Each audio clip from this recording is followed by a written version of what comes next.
Well, everyone, it's time for us to go ahead and talk about how the Xbox Series S and the PlayStation 5 hold up about a year and a half, 2 years later from each other, and seeing which one you should go and buy in 2022. Now, the first thing I want to hit on is you can't really go wrong with either one of these. The standard PlayStation 5, either the digital edition or the disc model, they are almost the same exact thing, which is good. The Series S, on the other hand, is actually not the same exact thing as the Series X. It's not only just missing a disc slot, but it's also missing, a little bit of, power with inside, but I think that's totally okay. The Xbox Series S is substantially cheaper than the Xbox Series X, but it's also quite a bit cheaper than the cheapest version of the PlayStation 5, which is the digital edition. So I will tell you, you can't really go wrong here. If you like Xboxes, if you like PlayStations, pick either one. They're both going to be lasting relatively around the same time, and by the time the successors of these things come out, they're going to be coming out around the same exact time, so there really isn't that big of a deal there either. So that's number one. Number two,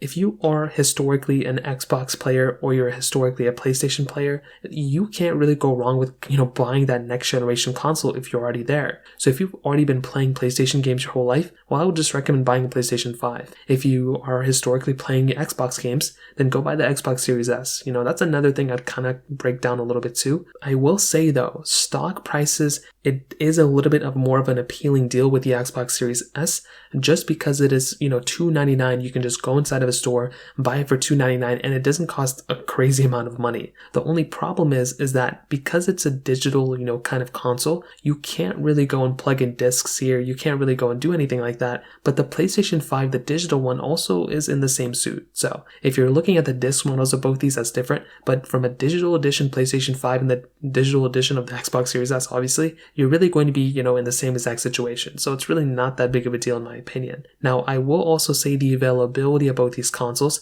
since their first release, they've gone down substantially in the used market. I will say PlayStation 5s, it seems like they're still a little bit more expensive in the used market, but essentially, it's a lot easier to go and get your hands on these consoles. But even if they're sold out in your area, it is still a lot easier to go ahead and actually, purchase these things in the used market. There's more available. They're less pricier than they were before. So those things combined kind of put these consoles in a better situation. So I will say the availability probably goes for the Xbox Series S, just because it's still a little bit easier to go ahead and buy. I feel like more of those things aren't in stock all over the place, but even if they're not in stock in your local area, you are going to be spending less money and buying it in the used market or in the resale market than with the PlayStation 5s. But with that being said, the PlayStation 5s are a little bit more expensive. So because of that, you're not going to be finding a PlayStation 5 for less than $400 because that's what they're going for in the used market, in the resale, because that's what they're going for in the brand new market. So because of that, you're just naturally going to be getting more expensive products. It seems like though the digital edition PlayStation 5s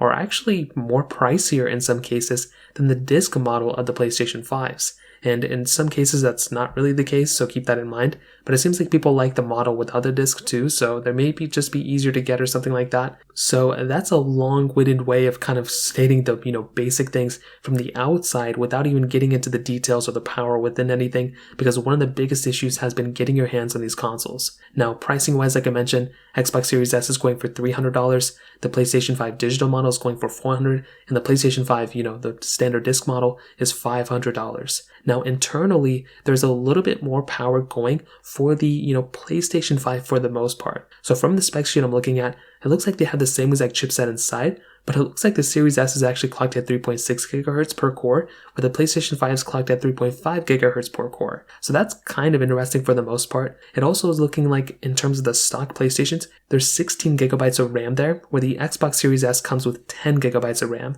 So a little bit less power there. Again, not a crazy big deal, but it is one of those things to keep in mind. On top of that, with storage, you are getting substantially less storage on a base Xbox Series S than a base PlayStation 5. But a great thing to remember is that with both these consoles, you have the ability of, expanding your storage very cheaply. I mean, you can go and buy a hard drive or SSD, put all your games on there, and they are very, very inexpensive nowadays. So you can probably get a terabyte of storage for like around $100, probably even less than that, and you're going to be in a really, really good situation there. Now, I will say another big thing to kind of state is with the output resolution. The Xbox Series S can output to 1440p, but you can do 1440p at 120 frames per second. You can also do 4K gaming on the Series S, as it's kind of obvious. But with the PlayStation 5, you can go up to 8K resolution on that. And some games will support up to 120 frames per second on that console as well. So that is another slight big thing to keep in mind. And I will tell you, when it comes down to that standpoint, the PlayStation 5 is going to be the better console, I would say, in terms of power and in terms of versatility there. But with the Xbox, it's substantially cheaper. So that's just always something you always have to remember. If you want to get the most power, go for the Series X. Now, another thing I want to go ahead and state is actually with the UI improvements, updates, as well as kind of the future of both these consoles. So with the UI and everything, I've always found like the PlayStation 5's UI was a big jump from the PlayStation 4's. And with every single update that's came out, it's only gotten, it's only improved on that, which I feel like is great. With the Xboxes, I feel like, it's more in line with the Xbox One's UI, but still a lot of people like it. I haven't really had too many complaints about it, and I haven't really even seen too many people complain about it in general. So it doesn't really seem like that's that big of a deal to a lot of people. It was for me when these consoles first came out, but I feel like a lot more people have gotten used to it. I will also say, in terms of the game availability and just games in general, both these consoles are kind of experiencing the same exact thing, where I kind of predicted this in 2020, to be honest. Because so few people were able to get their hands on these consoles when these consoles first came out, game developers had to kind of port games over to both genres of consoles. So not only for this generation, but also for the last generation of consoles as well. And I still feel like if you have both these consoles, that's great. But if you own a last generation console, I still think you're in a good situation to not even update to this next generation. So game availability, they're kind of having the same experience on both. There's obviously exclusives on both these consoles, but the next game that most people are really, really excited for, which is GTA 6, is probably going to be supported for both these consoles for sure. Now, another thing I want to go ahead and state is actually with the, bodies of both these, I've personally kind of felt like the body of the PlayStation 5 is just a better looking console than the Xbox Series X, but the Series S I think looks really good. I don't really have too many complaints with this body, and I still think it actually looks pretty good for the most part. Now, I will say also, I like the fact that Sony put USB Type-C ports on their PlayStation 5. They put one on the front.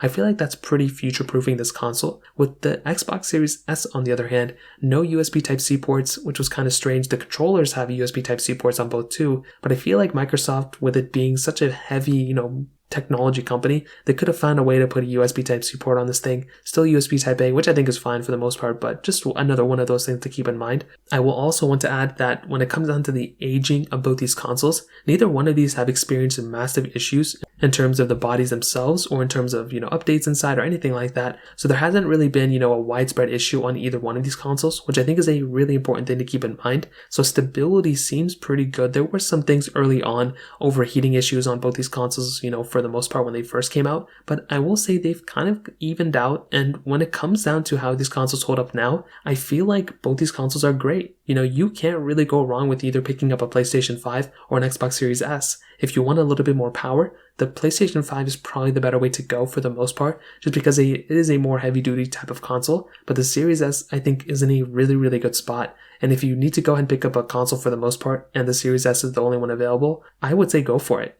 I think that's a great console. But the Series S is probably the one that, when it comes down to the latest generation of consoles, it may not be the most powerful one, but it is one that's a really good option, and honestly, you can't really go wrong with it. So that kind of covers it up for the most part. If you have any other thoughts or questions, please let me know in the comment section below. Hit the like button, that'll mean so much, but definitely hit that subscribe button. More importantly than everything else, I love every single one of you guys. Hopefully I'll catch you guys in the next video. Peace out till then.